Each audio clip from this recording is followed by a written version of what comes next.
The Russian invasion of Ukraine continues on, and many folks that are there fighting back very courageously probably could use some reinforcements. We've seen President Zelensky talk about getting more help any way possible. Little do they know that's potential reinforcements coming in from Reddit.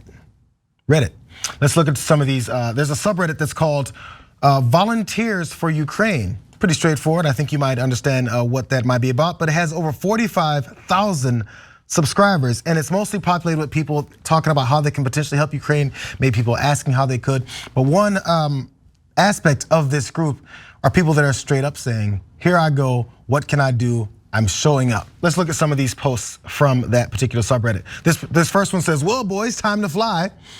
I guess he's at the airport, looks like airport carpet, with a bag between his feet, ready to go. Not sure what is in that bag or if it's gonna help him with his battles there.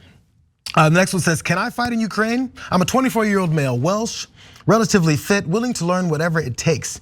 I have no military experience. Can I fight for Ukraine? Again, now this is when I don't go to Reddit much, but I think there's some points of this where I'm not sure the degree of seriousness many of these folks would say. Maybe they're just trying to get a response, have a conversation. Some people are lonely. I don't know, that's just my take on that particular one.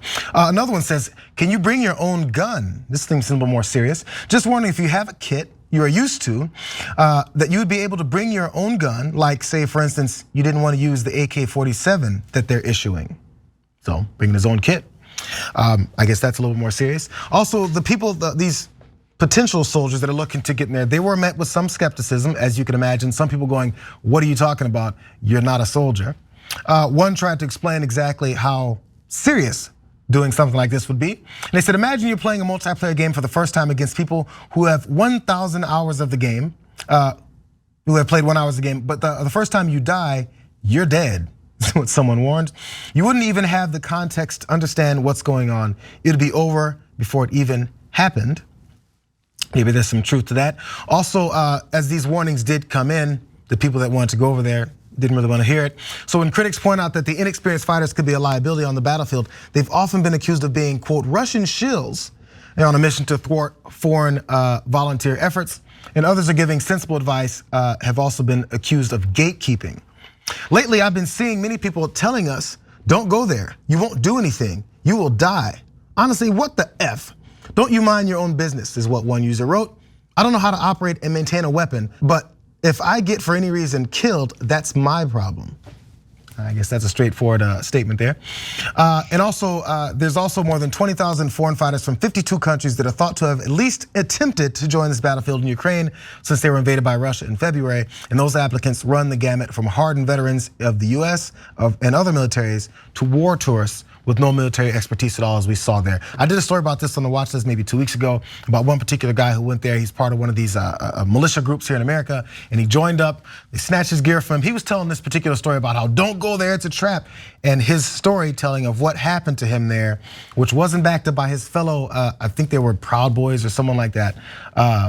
They were like, no, I didn't experience that. So there's a lot of stories going back and forth. But one thing that was across the board was, this isn't a video game, you guys. Yeah, just to respond to the one comment that you read from the person who said, why do you care? Why are you gatekeeping?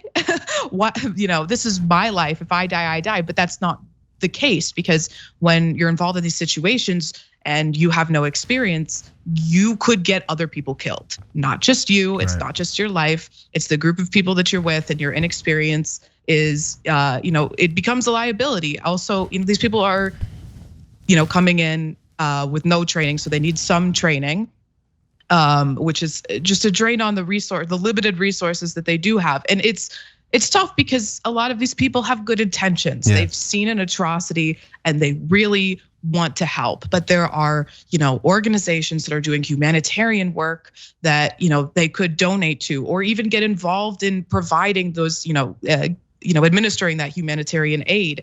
You don't have to, 360 no scope Vladimir Putin to help people in Ukraine, right? Like you can help, with refugees. You can help provide water and food to the Ukrainian soldiers. You don't have to go there and Call of Duty it yourself, And it seems just like these people are, some of them, they can't imagine that there's any way that they could help aside from, going in with a gun.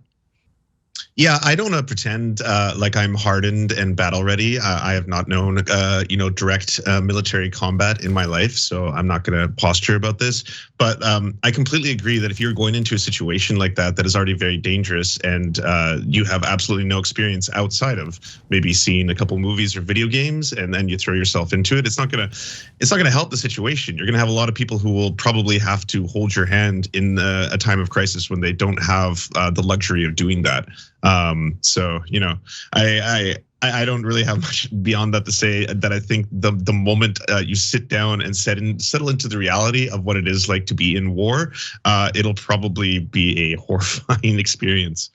And there'd be a reason why maybe folks that know what they're doing would be upset with you or maybe sharp with you. As I was pointing out, that one guy said, they talk to us any kind of way. Some of them said, you're not going anywhere here, give me that, take this. Because again, and I'm glad, Lance, that you mentioned movies and video games, because we're living in that so much now. People really think, oh yeah, totally, I know how to operate a gun. Yeah, sure, I know how to army crawl, or whatever it is that they think they need to do in order to come in an absolutely unknown situation and then become Rambo. We stopped making those hero movies, I felt like around 1992, but we still live that. I was gonna ask, did you ever see the headlines around the time, shortly after the second Iraq invasion, where there was kind of like the creation of ISIL or ISIS or whatever it was going by at the time, and there was people from America and Canada who were joining it, and they joined it because they had seen the propaganda videos and everything. But shortly after joining, a lot of them were like, I can't find a charger for my iPod, or things like that, or I couldn't find the plug for this. I was like, what did you think this was gonna be like? This, it's